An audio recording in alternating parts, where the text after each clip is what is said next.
সোহেল ভাই মুরগির মধ্যে যেভাবে ভ্যাকসিন দিতেছে, কেউ সচরাচর এভাবে ভ্যাকসিন দিতে পারে না।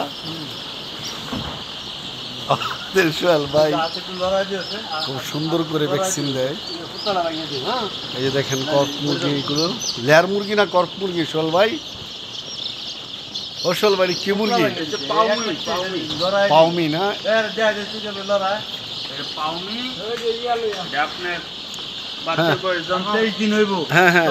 এক মুরগি 7টা করে ডিম দিব। এক মুরগি কি একদিনে 7টা ডিম দিব? যাই হোক, এটা হচ্ছে ভ্যাকসিন দেওয়ার সময় নানান গল্প করে, তো এই গল্পের একটা গল্প এটা।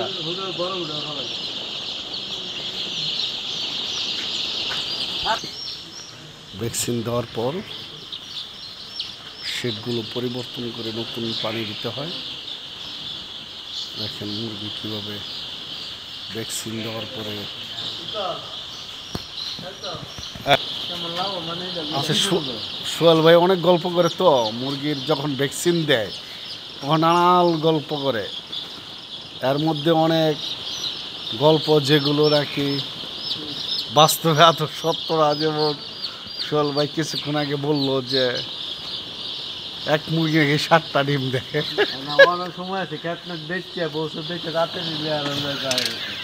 দেখছেন কি গল্প, মানে খ্যাত বেচ্চা বলতেছে ফার্ম দেওয়ার জন্য। একটা ডিম বেচলে 8,000 লাভ হয়, 1000 ডিম বেচলে জনি 6,000 লাভ হয়। সর্বশেষ বউ বন্ধক ছবি দেখছি এবারে।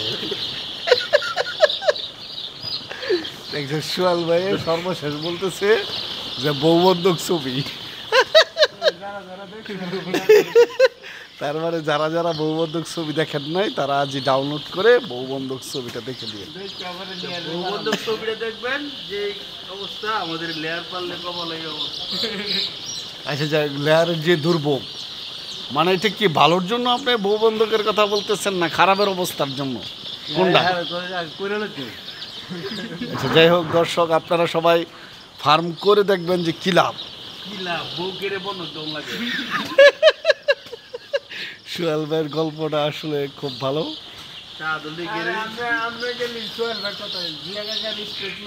যাই হোক, স্টেটমেন্ট সবারই আছে, স্টেটমেন্ট সবারই থাকবে, যেহেতু সোহেল ভাই এখানে মুখ্য। মানে দেখেন এইভাবে গেঞ্জি খুলে তারপর ভ্যাকসিন দেওয়ার কাহিনী আপনি কোথাও দেখছেন না। তাহলে আপনি কেন গেঞ্জি খুলে দেন নাই? আপনি কেন গেঞ্জি খুলছেন না? তার মানে সোহেল ভাই বেশি দিতেছে ভ্যাকসিন, ঠিক না?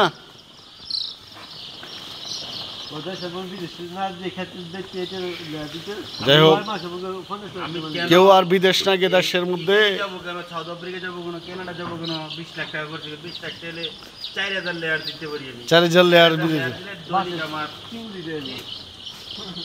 কম করে হলো খরচ বাদ দিল দৈনিক আমার দৈনিক বলে বন্ধক দিব।